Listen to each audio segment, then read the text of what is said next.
તમે જો ઓયડીમાંથી જૂનું ફાટેલું કેળિયું ગોચ્યું, દોરો જડ્યો પણ હોય નો જડી. મારા માણાને મોકલ્યો ગામમાં હોય લેવા. હમણાં હોય લઈને આવે ને એટલે કેળિયું હાંધી નાખવું છે. હો દાદા, હોય નો આપી. કેમ હોય નો આપી? એ ભાઈ કે એકલી હોય નહીં આવે, સર્કિટ આવશે. પણ હોયમાં તો હું સર્કિટ આવે? કોને ખબર, દુકાનેથી મને કીધું એ હું તમને કહું. તે કપડા હાંધવાની હોય જ માંગી હતી ને. હા, મેં તો એ ભાઈને કીધું તું કેડીઓ હાંધવાનું છે, હોય આપો. તો એ ભાઈ કે એકલી હોય નહીં આવે, સર્કિટ આવશે. એટલે હોયમાં તો હું સર્કિટ આવે?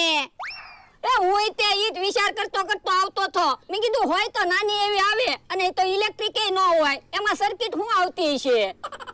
તું હોય લેવા ક્યાં ગયો તો? એ બસ સ્ટેન્ડ માં દુકાન છે ન્યા. હે, હાલ તો તું.